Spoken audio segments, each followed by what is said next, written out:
inflamatorio, tenemos enfermedades de tipo neoplásico y tenemos enfermedades de tipo degenerativo.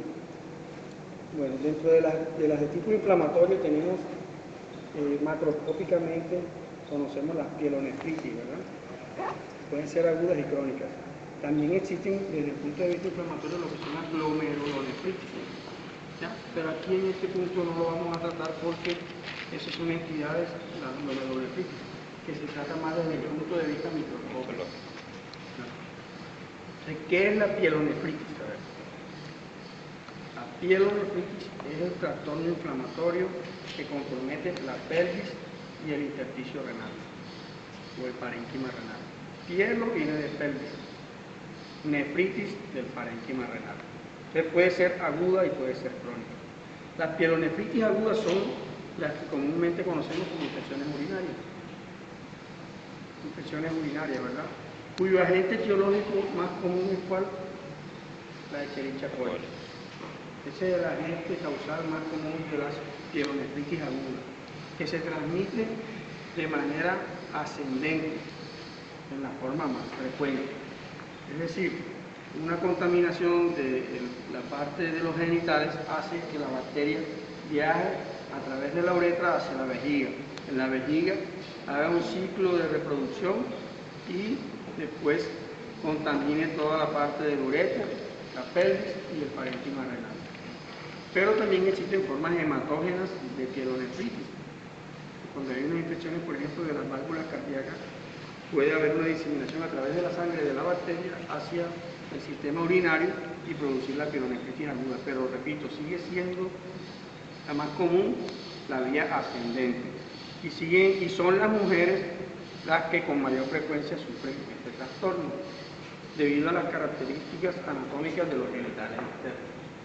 Tienen una uretra más corta, tienen una uretra que está muy íntimamente relacionada con el periné, y ustedes saben que la Escherichia coli es una bacteria del tracto gastrointestinal.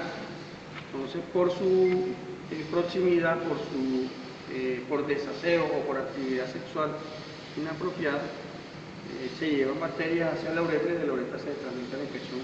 No quiere decir que los hombres no sufren la enfermedad. La pielonefritis crónica es una consecuencia de una pielonefritis aguda o es una consecuencia en mucho mayor proporción de casos de un fenómeno obstructivo a repetición. Por ejemplo, en los niños hay malformaciones de los uréteres en la desembocadura con la vejiga. Los niños nacen con una acodadura del uréter allá abajo. Eso hace que la orina se vaya estancando por el fenómeno obstructivo que genera eso y que genere entonces una inflamación crónica del parénquima renal. En los adultos, por ejemplo, los tumores, un tumor de próstata o una hiperplasia prostática en el hombre pueden producir una obstrucción de igual manera que en los niños, que hace que la orina se estanque, que se infecte y se produzca la pielonefritis crónica. Una de las causas más comunes de pielonefritis aguda y crónica también es el fenómeno obstructivo generado por la presencia de cálculos en el tracto urinario. Una piedra, ¿verdad? ¿Tienes que tocar? Ok, eso lo que dejan. Tiene los guantes en el bolsillo. Este es un cálculo. Los cálculos del riñón en la mayoría de los casos son de oxalato de calcio. Por eso es que la ingesta excesiva de calcio en la dieta es uno de los factores predisponentes a la génesis de cálculos en el sistema urinario. Mira que tiene otro, aquí tiene varios. Entonces, este es un trastorno que se refiere al metabolismo del calcio. Como el calcio se elimina por la vía urinaria, el exceso de este hace que se vayan depositando sales de calcio ahí en el parénquima renal, produciendo el trastorno inflamatorio, que puede ir evolucionando paulatinamente a la hidronefrosis. Miren cómo estos cálculos están incrustados allí en unos espacios. Esos espacios no son más que zonas dilatadas del parénquima renal como consecuencia de la presencia de cálculos y de la dilatación también por la acumulación de orina en el parénquima renal. Entonces se produce lo que se denomina hidronefrosis. La hidronefrosis, una dilatación del parénquima renal como consecuencia, en su mayor proporción, por cálculos. La hidronefrosis también puede ser producida por la obstrucción distal, un tumor allá abajo, cáncer de cuello uterino.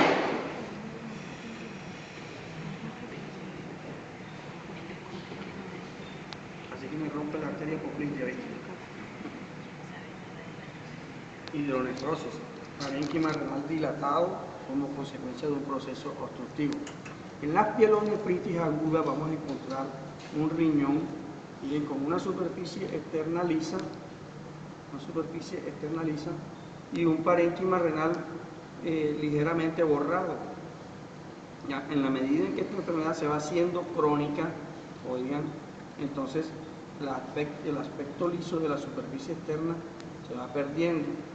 A estas lesiones aquí se le llaman en aspecto de picadura de pulga. Acá, aguda.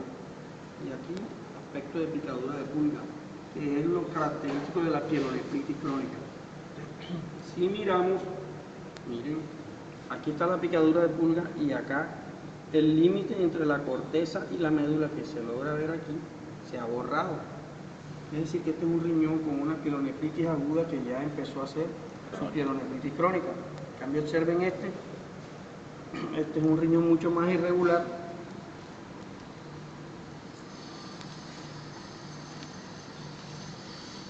con un aspecto más irregular en su superficie externa y un borramiento total del límite córtico-medular. Entonces, esta es una pielonefritis crónica.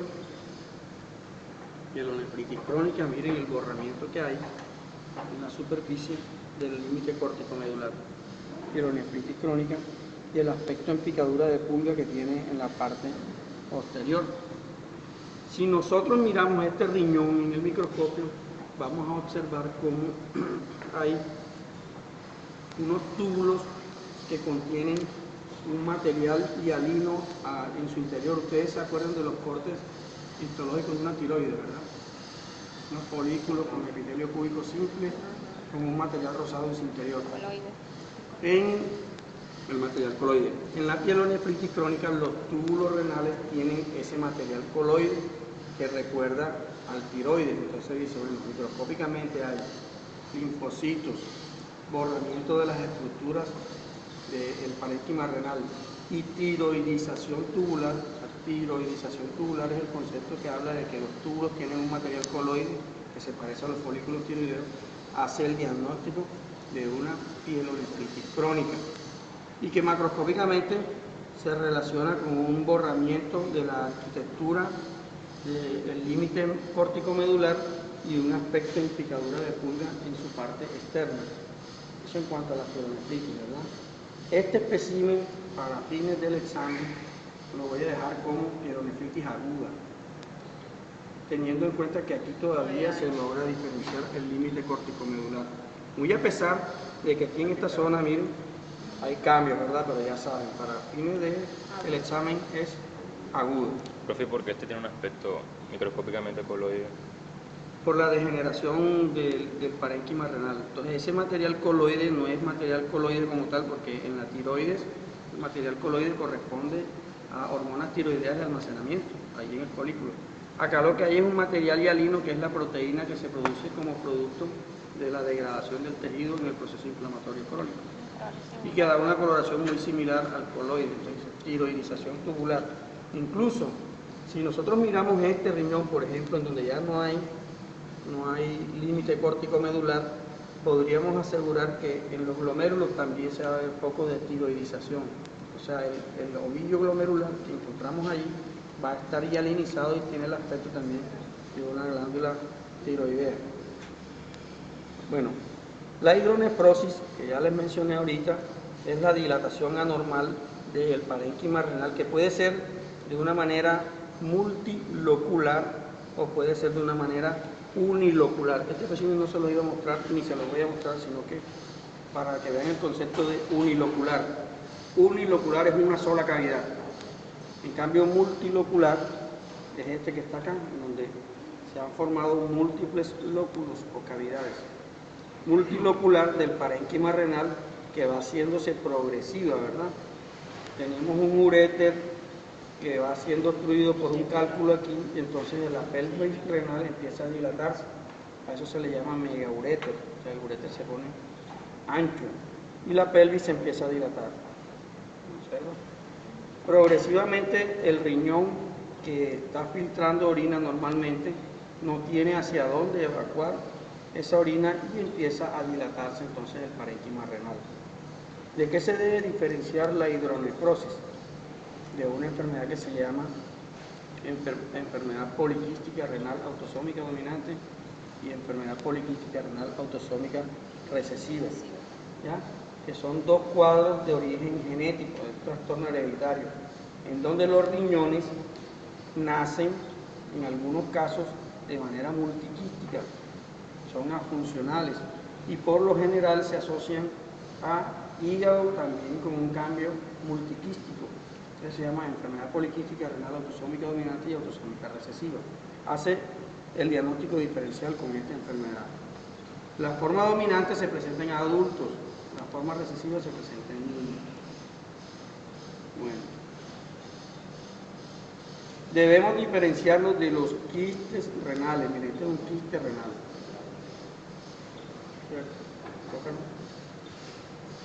Quiste renal. El quiste renal es un trastorno genético también, considerado clínica y morfológicamente como inocuo, ¿ya? Muchas veces este diagnóstico se hace de manera, la mayoría de las veces se hace de manera incidental. Es decir, la persona tiene un trastorno, cualquiera que sea, le hacen una ecografía abdominal y se detecta que el parénquima renal tiene un quiste. Puede ser simple, o sea, de una sola cavidad, o puede ser multiquístico. Como él no produce síntomas, no produce alteración en la función renal, ni se maligniza, entonces el tratamiento es la observación. Hacerle su ecografía de seguimiento a la persona, pero dejarlo quietecito ahí. Que puede resultar más peligroso hacer la extirpación del quiste que la presencia del quiste mismo allí en el riñón. Se llama quiste simple de riñón. Quiste simple de riñón. Este es un riñón pequeño, miren, este es un riñón que ha sufrido un proceso contradictorio. Cuando hay obstrucción, la hidronefrosis hace que el riñón sea mucho más voluminoso. Miren este riñón comparado con este. Cuando el peso normal de cada riñón está entre 100 y 150 gramos. Este, por el contenido y por su tamaño, debe estar como en 400 o 500 gramos. Entonces, este se aumenta de tamaño, pero este riñón que tiene muchos cálculos y que tiene muchas dilataciones, ha sufrido una hipoplasia, una disminución en su tamaño. ¿Por qué? Porque además de esto, además de la hidronefrosis, tiene también pielonefritis crónica, que es consecuencia de ese proceso obstructivo. Ya saben, la causa más frecuente de pielonefritis crónica es la obstrucción, cualquiera que sea el tipo de obstrucción. Hidronefrosis.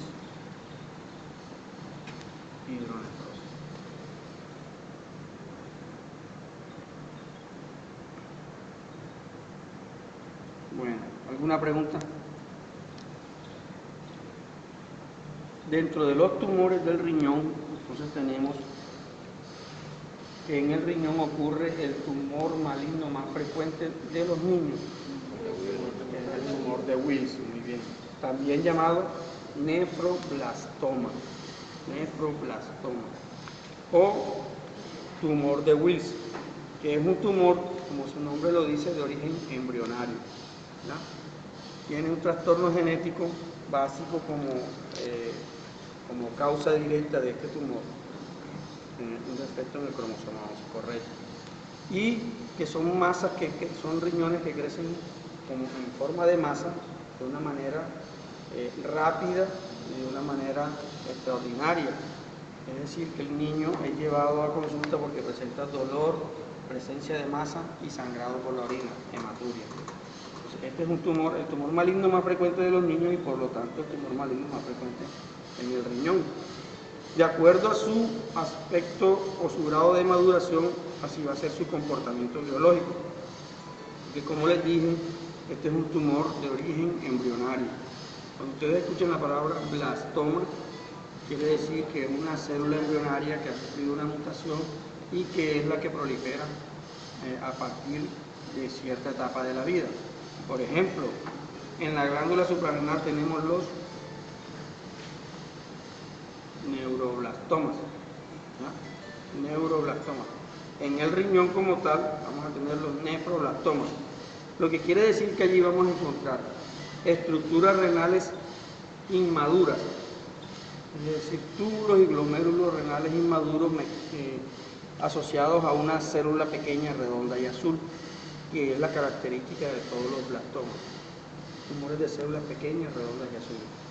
Entonces, de acuerdo al componente blastematoso, a la cantidad de blastema que tenga el tumor, así va a ser su comportamiento biológico. Es decir, si tiene una porción de riñón normal y una porción con células blastematosas y estructuras inmaduras, el comportamiento biológico va a ser mejor que el de un tumor constituido totalmente por puro blastema. ¿No? En el adulto, el tumor,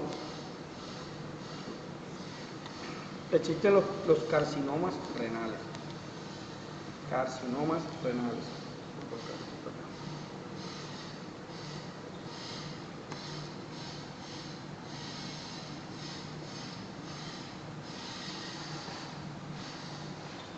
No se asusten que todos estos son el mismo tumor. Todos estos son el mismo tumor. ¿Ya? Se ven diferentes tal vez por el momento de la extracción, por el formol o la sustancia fijadora, el tiempo que tienen algunos de estar aquí. ¿Ya? Bueno, todos estos son carcinomas de células claras. ¿Ya? Los carcinomas renales que encontramos nosotros son tres. Tenemos el carcinoma de células claras del riñón, que es el más común de todos los tumores renales. Tenemos el carcinoma papilar, que le sigue en frecuencia, y tenemos el carcinoma de células cromófogas. O sea, el carcinoma de células claras no tiñe con hematocilina y eosina, el de cromófogas sí tiñe el citoplasma con hematocilina y eosina. Bueno, el más común es el de células claras, que se localiza, miren ustedes, aquí tenemos 1, 2, 3, 4 y 5 tumores contra uno que se localizan en el polo superior del riñón. ¿Ya? La mayoría de ellos se localizan en el polo superior del riñón. ¿Ya? Son tumores que se originan a partir de las células epiteliales que se encuentran en la corteza del riñón. Es decir, que este tumor arranca de aquí, de esta parte de la corteza, a partir de los túbulos, del epitelio de los túbulos, comienza la proliferación de esta célula neoplásica. Este es un tumor que tiene una doble presentación, es decir, se presenta de manera aislada y se presenta asociada a un síndrome clínico. Cuando uno dice de manera aislada es que la persona no tiene otra alteración genética, morfológica ni nada, y le aparece el tumor. Esa es la forma aislada. Y la forma asociada al síndrome clínico es porque la persona cursa con otras lesiones en otros órganos, ¿ya? Como por ejemplo en el cerebro, en el cerebelo, en el páncreas, en el hígado. Bueno, la forma aislada se asocia al tabaquismo. La forma aislada se asocia al tabaquismo o la exposición a una sustancia conocida como cadmio. ¿Cómo? Cadmio es un elemento de la tabla periódica, ¿verdad? El cadmio, ¿en qué se utiliza? Se utiliza en la industria, en el forraje de los cables eléctricos. O sea, el cadmio es una envoltura que lleva el metal, el cobre, y después viene el plástico que nosotros conocemos que es el aislante externo. El cadmio es el aislante interno. A lo que se no pela el cobre, eso que se pela. Lo que queda un material ahí. Claro. Exacto. Ese es el cadmio. Las personas que trabajan en esa industria son las que están expuestas al procesamiento de ese material, lo inhalan o lo reciben de cualquier forma y entonces tienen tendencia a hacer carcinoma de células claras. Igual que los fumadores. En cambio, las personas que lo tienen asociado a un síndrome clínico es por un defecto genético del cromosoma 3 se denomina el síndrome de von Hippel-Lindau. ¿Síndrome de quién? Von Hippel-Lindau. Se escribe von raya Hippel con HWP Lindau. ¿Ya? Por eso es que el cromosoma, el gen que está defectuoso en ese cromosoma, se le llama gen de VHL. Cuando lo lean ahora en el libro, el gen VHL del cromosoma 3 está defectuoso en el carcinoma de células claras cuando está asociado al síndrome de von Hippel-Lindau, las iniciales del síndrome. Y se asocia a, por ejemplo, presencia de tumores cerebelosos como hemangioblasoma cerebeloso o a lesiones quísticas del mismo riñón o del riñón contralateral o lesiones quísticas del páncreas. Bueno, este tumor se puede presentar uni o bilateralmente en los pacientes y tiene una rata de presentación de más o menos 70-75% de todos los tumores que se presentan en el riñón. 70-75%. Le sigue el carcinoma papilar. Carcinoma papilar que también puede presentarse de manera aislada o asociada a otro síndrome clínico.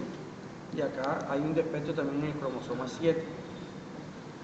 Y el carcinoma de células cromófobas, que también es un tumor que se presenta más o menos en un 5 a 10% de los casos, también ligado a un defecto genético, pero aquí hay una variación en los cromosomas, porque aquí no es un solo cromosoma el que puede estar defectuoso, sino que pueden ser varios cromosomas los que pueden estar defectuosos de manera independiente. Entonces se habla del cromosoma 1, el 6, el 7, el 13, el 16, 17. Son los cromosomas que están defectuosos en el carcinoma de células cromófobas. Bueno, aquí nada más hay de células claras, ¿verdad? estos son todos de células claras, correcto. Los tumores macroscópicamente se pueden presentar, ya les dije, en el polo superior como una masa única que puede estar lobulada o una masa múltiple. Tiene aquí unos tabiques que hace que se individualicen los lóbulos de células neoplásicas. Entonces, es lo mismo. Carcinoma de células claras hasta aquí llega la masa. Entonces se hace un corte histológico del límite entre el tumor y el parénquima renal normal para su evaluación. ¿Listo? Pero el amarillo que está allá, ¿qué es? Esta es la grasa perirenal que estaba aquí. Glándula suprarrenal aquí. Listo el pollo para salir.